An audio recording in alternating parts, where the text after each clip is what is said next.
Graft skills combined with the actual Graft items that they originate from are essentially going to be 3.27's form of borrowed power, and these skills actually look really good, often providing useful mechanics that may be difficult to fit into builds that really want them, or just adding bonus utility to a build where it previously wouldn't be possible. And the interesting thing about many of the Graft skills is that they're very hands-off, as a lot of them are triggered to activate under specific conditions, which means that in a lot of cases you'll just be adding them to your build without changing much, if anything at all, and just passively benefiting from the extra tools that they provide. On top of that, you can equip 2 Grafts at a time, allowing for even more possibilities. Now, Graft skills are not going to scale with player stats directly, which is why a lot of the numbers on these skills look to be extremely high, especially the damage numbers. But this is because you can't boost the damage with your own increases and more multipliers, and the same goes for stats such as cooldown recovery rate or area of effect. However, this doesn't mean that you can't influence the Graft skills in other ways. For example, lowering monster resistances to make them take more damage from the Graft skill. And in this video I want to go over some of the Graft skills we know about so far, and how you'll be able to utilize them to gain a lot of power in 3.27. So one of the skills is Heart of Flame. Now this is an interesting one because it's a guard skill, but it doesn't carry the normal modifier lines that a guard skill usually has. That being it sharing a cooldown with other guard skills, or that its cooldown doesn't recover during its effect. The first modifier there makes sense because this isn't your skill, it's coming from the Graft, so it can't share a cooldown with your skills. But the second one is important here because it means that the cooldown will recover during the buff duration. This skill is procced automatically when you're missing life, so it may be coded to proc under a certain health threshold, or it may just activate as soon as you lose any life.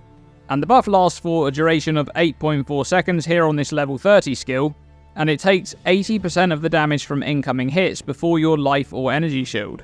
And you can see there that the buff can take up to 4,584 damage, which is a lot. For comparison, a maxed out Molten Shell is 5,000.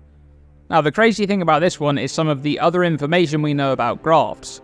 The items themselves appear to be able to roll 3 different modifier types.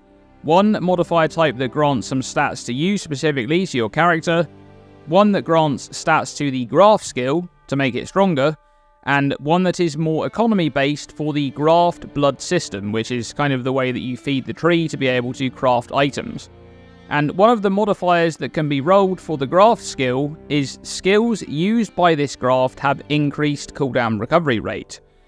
Now we don't know if all Grafts will be able to roll the same modifiers or if each one will have a unique pool, but if you can roll CDR for this skill, that's pretty good. This modifier alone here would bring that cooldown down by about 3 seconds.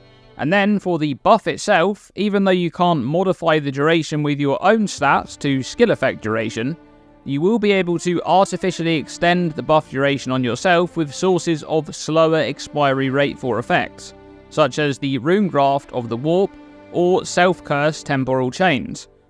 The Rune Graft of the Warp grants 30% slower buff expiry, and it would improve the effective duration of the buff from 8.4 seconds to 12 seconds, which is already really good, but theoretically by stacking these types of mods, you'll be able to keep the Heart of the Flame buff up with really good uptime, possibly even permanent uptime, which would be extremely strong. Now another Graft skill is Cool the Pyre. And ZiggyD showcased this one quite a bit in his most recent video, which I recommend checking out as there's a lot of good information in there about the new league. I'll link that video in the description below. But this skill is an attack that triggers when you attack, with a 1-second cooldown. Now Cool the Pyre appeared to be doing some decent damage in Ziggy's footage, and one thing I will note is that I think that many of the Graft skills will feel quite good in the early and mid stages of progression because they seem to be quite impactful in terms of how much damage they're actually dealing. But this also just covers enemies in Ash on hit, which is a really good debuff for any fire damage build. But RF builds especially are going to love this. This skill procs on your own attack, and you're always using shield charge to move around quickly with RF, so you can easily just use shield charge to apply cover in Ash to tanky targets, making them take 20% increased fire damage for 4 seconds. So that's going to be a great graft for those fire damage builds. And then there's this skill, which was showcased in the full reveal, Wreathed in Light. This one is an active skill, so you can actually use it at the exact time that you need to. It's not triggered like some of the other ones. And I think this is actually going to be quite popular because it creates an allied ground effect known as Radiant Ground. That's a new one. And that grants some bonus lightning damage, but more importantly, it makes your hit damage lucky. And note that this doesn't specify a damage type for the lucky effect. So it will make all of your hit damage rolls lucky while you're standing on the ground effect, rolling damage twice and choosing the higher outcome. Now that's obviously great with natural lightning damage rolls because they typically have high damage variance. So in those cases, that's a big damage boost. But this can also be used with something like a replica Alberon's Warpath build, a build that stacks strength to gain a lot of flat chaos, and that flat chaos also has a huge damage variance, where the lucky damage effect will provide around 32 or 33% more damage, so that's a huge upgrade coming from a single graft. And something to note there in the footage is that the Radiant Ground effect actually seems to be quite large, and it appears to emanate from each lightning bolt that the skill actually strikes onto the ground, forming a circle, making it quite good for bossing. Lastly, I'll mention this one, Seize the Flesh. Now this is an attack skill that triggers when you Warcry, which causes bone spires to erupt from the ground around you, and then when you use an exerted attack, the spires explode for physical damage, inflicting bleed and impale. This one is interesting for a bleed build to enable bonus damage from the physical mastery that provides 6% to damage over time multiplier for bleeding per impale on the enemy.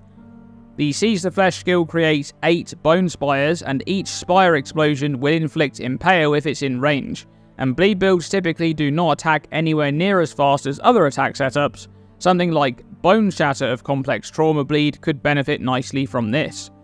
Then on the flip side, you could instead use this skill to enable the use of Bloodlust support, though do note that base bleed duration is only 5 seconds, and the skill has an 8-second cooldown. Now overall, from what I've seen in the reveal and in the ZED video, I think Grafts are going to be great this league. They'll provide a decent damage boost early on, and even though they may not be as impactful as Mercs were in the last league, later into progression you can begin to apply them in different ways to benefit your build.